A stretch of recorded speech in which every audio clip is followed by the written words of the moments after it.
तो अब हम बात करते हैं प्लाज़मिड्स के बारे में। तो प्लाज़मिड्स क्या है? ये extra chromosomal double stranded circular DNA segments होते हैं जो कि इंडिपेंडेंटली रेप्लिकेट करते हैं, यानी कि ये डीएनए के साथ रेप्लिकेट नहीं करते हैं, बल्कि ये अलग से खुद ही रेप्लिकेट करते हैं। और इनके बारे में एक बात कही गई है कि ये प्लाज़मिड्स जो है ये डीएनए से सेपरेट सेगमेंट्स होते हैं, लेकिन ये कभी कभी डीएनए क्रोमोसोम्स जो होते हैं उनमें भी इंटीग्रेट हो जाते हैं, यानी उनमें भी उनसे भी कंबाइन हो जाते हैं।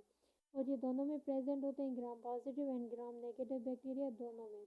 और प्लाज्मिड्स जो होते हैं इनके दो टाइप होते हैं, एक होते हैं ट्रांसमिसिबल प्लाज्मिड्स और दूसरे होते हैं नॉन ट्रांसमिसिबल। जो ट्रांसमिसिबल प्लाज्मिड्स होते हैं वो एक क्रोमो मतलब कि एक बैक्टीरिया से दूसरे बैक्टीरिया में ट्रांसफ़र होते हैं कॉन्जुगेशन प्रोसेस के थ्रू, और ये लार्ज होते हैं और इनमें बहुत ज़्यादा जीन्स प्रेजेंट होती है जो कि कोड करती हैं एंजाइम्स के लिए और सेक्स वायलेंस वगैरह के लिए। तो ट्रांसमिसिबल वो होती है जो एक बैक्टीरिया से दूसरे बैक्टीरिया में ट्रांसफ़र हो सके। और नॉन ट्रांसमिसिबल जो होती है ये बिल्कुल स्मॉल प्लाज्मिड्स होते हैं, और ये जो होते हैं ट्रांसमिट नहीं होते, यानी एक बैक्टीरिया से दूसरे बैक्टीरिया में ट्रांसमिट नहीं होते। और इनमें जो जीन्स है वो भी नहीं होती। एक तो ये इस्तेमाल होते हैं और दूसरा इनमें जीन्स भी नहीं होती, और ये नॉन ट्रांसमिसिबल होती है, ट्रांसफर नहीं होते। अब प्लाज्मिड्स का रोल क्या है, यानी ये क्या इनका फंक्शन है वगैरह, वो अब हम बात करेंगे। तो ये जो प्लाज्मिड्स होते हैं इनमें जीन्स प्रेजेंट होती हैं, और वो जीन्स जो है कोड करती हैं ऐसी प्रोटीन्स के लिए या ऐसे एंजाइम्स के लिए जो कि एंटीबायोटिक रेजिस्टेंस पैदा करती है। यानी कि इनमें एक ऐसी जीन्स होती है जो कि एंटीबायोटिक्स जो होती है उनका असर ही ख़त्म कर देती है, यानी उनको डिग्रेड कर देती है। यानी ऐसी एंजाइम्स प्रोड्यूस करेंगे जो एंटीबायोटिक्स को या तो डिग्रेड कर देगी या उनका इफेक्ट वगैरह ख़त्म कर देगी, ताकि वो बैक्टीरिया को नुकसान ना पहुंचा सके। तो इसको कहते हैं एंटीबायोटिक रेजिस्टेंस। तो ये ऐसी जीन्स के लिए कोड करिए जो एंटीबायोटिक रेजिस्टेंस पैदा करती हैं बैक्टीरिया में, ताकि उन बैक्टीरिया पे एंटीबायोटिक्स एक्ट ना कर पाए।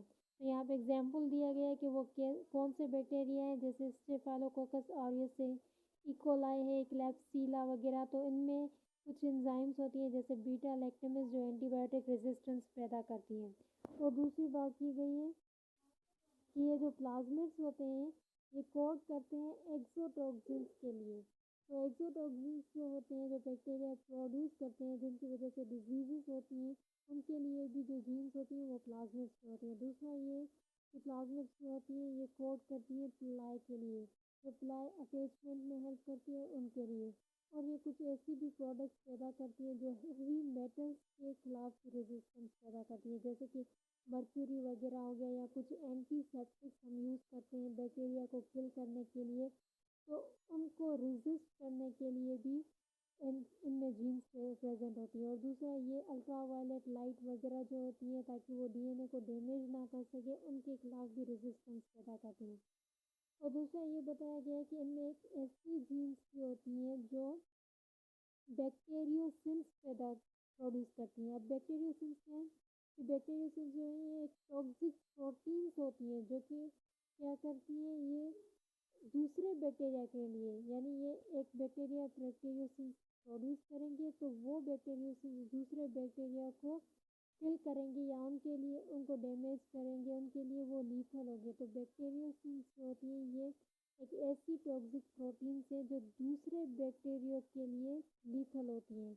अब इनका रोल क्या है, यानी किस तरह से ये एक्ट करती हैं। तो बैक्टीरियोसिन्स जो होती है या तो दूसरे बैक्टीरिया जो होते हैं उनकी सेल मेम्ब्रेन जो होती है उनको डिग्रेड कर देती हैं, उनको डैमेज कर देती है। किस तरह उनमें पोर्स क्रिएट करती हैं, पोर्स क्रिएट करके उनको डैमेज कर देती हैं, या फिर उनका जो डीएनए होता है वो डिग्रेड कर देती हैं, यानी डीएनए एंजाइम जो है वो प्रोड्यूस करती है जो दूसरे बैक्टीरिया के डीएनए को डिग्रेड कर देते हैं। तो ये बैक्टीरियोसिन्स जो होती है ये भी कुछ कुछ बैक्टीरिया की प्रॉपर्टीज होती हैं, कुछ बैक्टीरिया प्रोड्यूस करते हैं। जैसे यहाँ पे एग्जांपल दिया गया है कि इकोला जो होती हैं उनमें कोलिसिन्स प्रोड्यूस होते हैं, ये भी बैक्टीरियोसिन्स ही हैं। और सीडोमोनास ओरिजिनोसा जो है उनमें पायोसिन्स प्रोड्यूस होती हैं। तो ये सब बैक्टीरियोसिन्स हैं जो दूसरे बैक्टीरिया के लिए लीथल होती हैं, टॉक्सिक प्रोटीन्स होती हैं। अब हम बात करते हैं ट्रांसपोसोन्स की। ट्रांसपोसोन्स से होती हैं ये भी डीएनए की कुछ पीसेस होती हैं जो कि ट्रांसफ़र होती हैं एक ही डीएनए में, यानी एक ही बैक्टीरिया में एक जगह से दूसरी जगह पर ट्रांसफ़र होती है, या फिर एक बैक्टीरिया से दूसरे बैक्टीरिया में भी ट्रांसफ़र हो सकती है। तो ट्रांसपोसोन्स जो होती हैं, जैसे कि ये एक साइट से दूसरी साइट में ट्रांसफ़र होती हैं, इसलिए इनका एक ख़ास नाम भी रखा गया है जिनको हम बोलते हैं जंपिंग जीन्स, क्योंकि ये एक जगह से दूसरी जगह में बार बार ट्रांसफ़र होती हैं, इसलिए इनको जंपिंग जीन्स भी कहा जाता है। अब यहाँ पे बताया गया कुछ ट्रांसपोसोन्स जो होते हैं वो पहले अपना डीएनए रेप्लिकेट करते हैं, फिर जो न्यू डीएनए बनाते हैं वो क्या करते हैं, वो जो न्यू डीएनए बनाते हैं उनको दूसरी साइट पे शिफ्ट कर देते हैं। तो यानी कुछ ऐसे ट्रांसपोसोन्स होते हैं जो पहले डीएनए को अपना डीएनए को रेप्लिकेट करते हैं, उसके बाद वो जो न्यू डीएनए जो बनाते हैं उनको दूसरी साइट पे ट्रांसफ़र कर देते हैं। कुछ फल ऐसे ट्रांसपोसोन्स भी होते हैं जो कि डीएनए कॉपी नहीं बनाते, यानी रेप्लिकेट वगैरह नहीं करते, डायरेक्ट वो क्या होते हैं दूसरी साइट में जाके दूसरी जगह पे जाके ट्रांसफ़र हो जाते हैं। तो इस तरह से दो टाइप होते हैं ट्रांसपोसोन्स के। ठीक है, तो ट्रांसपोसोन्स जो होते हैं इनके बारे में यही बस ज़्यादा इम्पोर्टेंट है, और जो दूसरा कुछ है वो इतना ज़्यादा इम्पोर्टेंट नहीं है इनके बारे में। अब हम बात करते हैं सेल वॉल की कैप्सूल के बारे में। तो कैप्सूल जो होता है ये कैप्सूल पॉलीसेकेराइड का बना हुआ होता है। अब एक ही बैक्टीरिया के जो पॉलीसेकेराइड कैप्सूल है इनकी बेसिस पे एक ही बैक्टीरिया के डिफरेंट सीरोटाइप्स होते हैं, यानी इन पॉलीसेकेराइड के बेसिस पे एक ही बैक्टीरिया जो है उनके अलग अलग सीरोटाइप्स होते हैं। जैसे कि यहाँ पे एग्जाम्पल दिया गया है कि कुछ बैक्टीरिया हैं जैसे स्ट्रेप्टोकोकस निमोनी, उनके 91 सीरोटाइप्स होते हैं, यानी बैक्टीरिया तो एक ही है ना, लेकिन उसके सीरोटाइप्स अलग हैं। तो ये जो सीरोटाइप्स होते हैं ये इन पॉलीसेकेराइड कैप्सूल की वजह से होते हैं डिफरेंट।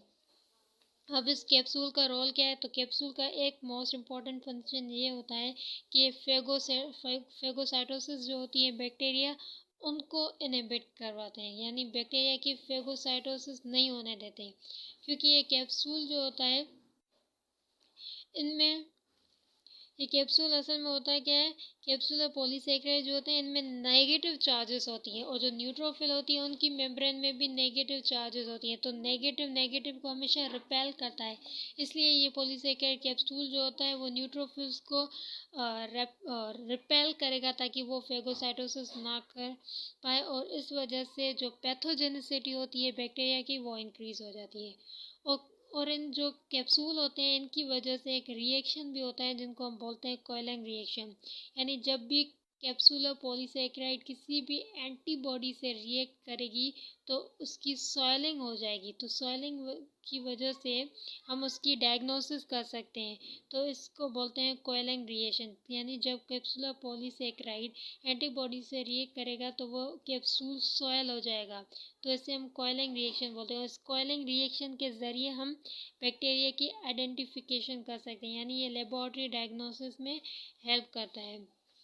और दूसरा इम्पॉर्टेंट रोल ये है कि हम कैप्सूल और पॉलीसेकेराइड जो होते हैं यही वैक्सीन्स में भी यूज़ करते हैं, यानी वैक्सीन्स जो होते हैं उनमें हम कैप्सूल और पॉलीसेकेराइड्स यूज़ करते हैं, जो कि ह्यूमन्स जो होती हैं उनकी बॉडी में उन बैक्टीरिया के अगेंस्ट एंटीबॉडीज़ पैदा करेंगी, यानी इम्यूनिटी डेवलप करेंगी वैक्सीन्स में जब ये कैप्सूल और पॉलीसेकेराइड यूज़ होंगे।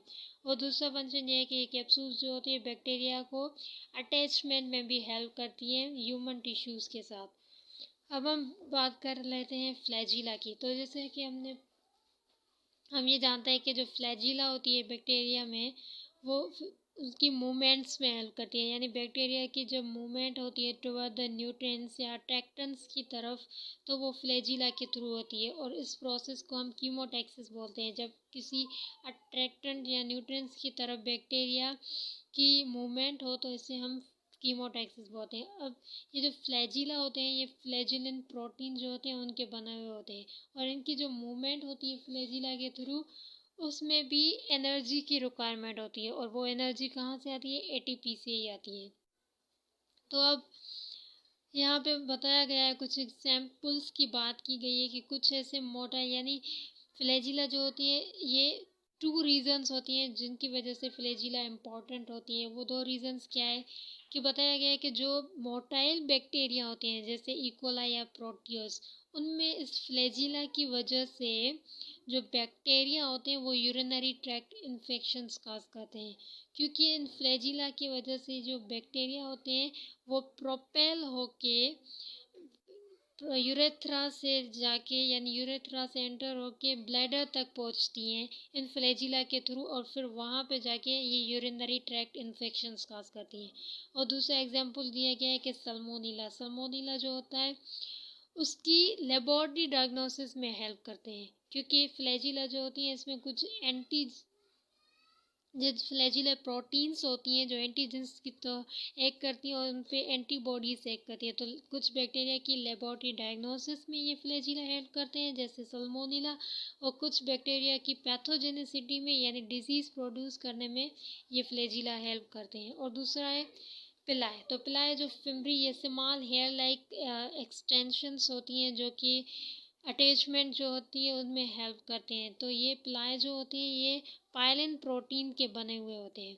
और पिलाए जो होते हैं इनके दो मेन फंक्शन होते हैं। एक तो हमने जान लिया कि ये अटैचमेंट्स में हेल्प करते हैं, बैक्टीरिया जो होता है उसकी ह्यूमन सेल सरफेस से जो अटैचमेंट वगैरह होती है उसमें हेल्प करते हैं। और दूसरा ये फंक्शन है कि एक खास सेक्स पायलस, यानी ये भी पिलाए का एक टाइप है जिसे हम बोलते हैं सेक्स पायलस। सेक्स पायलस जो होते हैं ये कॉन्जुगेशन प्रोसेस में हेल्प करते हैं। अब वो कॉन्जुगेशन प्रोसेस हम आगे जाके पढ़ेंगे कि रेप्लिकेशन के कुछ टाइप्स होते हैं जिसे हम कॉन्जुगेशन वगैरह बोलते हैं, तो वो आगे जाके पढ़ेंगे। बस आप इतना समझ लें कि सेक्स पायलस जो होते हैं ये कॉन्जुगेशन में हेल्प करते हैं। और दूसरा आता है ग्लाइकोकैलेक्स। तो ग्लाइकोकैलेक्स जो है ये भी एक पॉलीसैकेराइड कोटिंग होती है। अब इसका रोल ये होता है कि ये टाइटली अटैच होती हैं कुछ स्ट्रक्चर्स के साथ, जैसे स्किन हो गया, हार्ट वेल्स हो गए, प्रोस्थेटिक जॉइंट्स, कैथेटर्स वगैरह, उनसे जाके ये टाइटली अटैच होती है और डिजीजेस यानी पैथोजेनिसिटी जो है उनमें हेल्प करते हैं, यानी कि ये पैथोजेनिसिटी काज करने में इनका भी रोल होता है, ये भी हेल्प करते हैं। और यहाँ पे कुछ एग्जाम्पल्स की बात की गई है कि स्यूडोमोनास ओरिजिनोसा के जो ग्लाइकोकैलेक्स होते हैं वो यूरिनरी ट्रैक्ट इन्फेक्शंस में हेल्प करते हैं सिस्टिक फाइब्रोसिस में। और दूसरा एग्जांपल दिया गया है कि स्टेफाइलोकोकस एपिडर्माइडस जो होता है और विरिडेंस स्ट्रेप्टोकोकाई, इनका जो ग्लाइकोकैलेक्स होता है वो एंडोकार्डाइटिस काज करवाता है, यानी वो भी डिजीजेस काज करने में उनका भी एक रोल है। और दूसरा है कि कुछ ग्लाइकोकैलेक्स जो होते हैं वो टीथ के सरफेस से अटैच हो जाते हैं जिनकी वजह से प्लाक वगैरह होता है, यानी ग्लाइकोकैलेक्स जो होते हैं ये भी पैथोजेनिसिटी में हेल्प करते हैं, यानी बैक्टीरिया जो होती है उनकी पैथोजेनेसिस में इनका रोल होता है।